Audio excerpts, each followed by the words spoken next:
කාංචනා අනුරාධි සහ සජිත අනුත්තරගේ මනමාල කතා ගීතයත් සමග නැවතත් සමාජයේ කතාබහට ලක්වනවා කළු කුමාර දෝෂය ගැන. සමහරු කියනවා ඒක හුදෙක් මනස නිර්මාණය කරන මායාවක් කියලා. තවත් සමහරු කියනවා ඒ අත්දැකීම Tamanට ඇත්තටම දැනුණු දෙයක් කියලා. මනෝවිද්‍යාත්මකව බැලුවොත් මේ සිදුවීම තේරුම් ගන්න පුළුවන් වෙනත් ආකාරයකින්. ප්‍රකට මනෝවිද්‍යාඥ කාල් යුන් කියන විදිහට මනුෂ්‍ය මනස තුළ සෑම සංස්කෘතියකම දක්නට ලැබෙන පොදු සංකේත සහ රූප රටාවන් තියෙනවා. ශ්‍රී ලංකාවේ කළු කුමාරයා කියන්නේ එවැනි සංකේතාත්මක චරිතයක්. රාත්‍රිය අඳුර, බිය, තහනම් ආශාවන් සහ අවිඥානික හැඟීම් වගේ දේවල් මේ කතා සමග බැඳිලා තියෙනවා. විද්‍යාත්මකව බැලුවොත් බොහෝ දෙනෙක් කළු කුමාරයා කියලා අර්ථ දක්වන්නේ නින්දෙදි ඇතිවෙන විශේෂ අත්දැකීම් කීපයක්. ඒ අතරින් එකක් තමයි නින්දෙන් තදවීම. එහිදී මොළය අවදි වුණා ශරීරයේ తాවකාලික චලනය කළ නොහැකි තත්ත්වයක පවතිනවා. ඒ වෙලාවේ කෙනෙකු ළඟ සිටිනා වගේ පපුව මත බරක් තියෙනා වගේ දැනෙන්න පුළුවන්. තවත් අවස්ථාවක් තමයි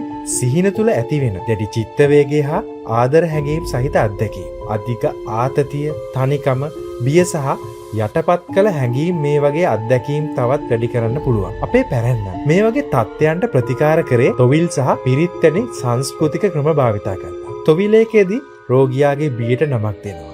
ඒ පිටතට ගෙනවි ප්‍රකාශ කරන අවස්ථාවක් දෙනවා. බෙරහඬ, ගායන සහ සමාජයේ සහයෝගය තුලින් මානසික පීඩනය මුදා හැරෙනවා. ඒ නිසා කළු කුමාර දෝෂය කියන්නේ සමහරුන්ට අද්භූත අත්දැකීමක් වුණත් මනෝවිද්‍යාව ඒ මිනිස් මනසේ ගැඹුරු හැඟීම්, බිය සහ අවිඥානික ගැටුම් වල සංස්කෘතික ප්‍රකාශනයක් ලෙස විස්තර කරනවා. සමහර විට යක්ෂයා කියලා හඳුන්වන්නේ අපේ මනසේ සැඟවුණු අදුරු පැත්තක් වෙන්නත් පුළුවන්. ඉතින් මේ වගේ තව රසවත් කතා දැනගන්න Trending News subscribe කරන්න අමතක කරන්න එපා.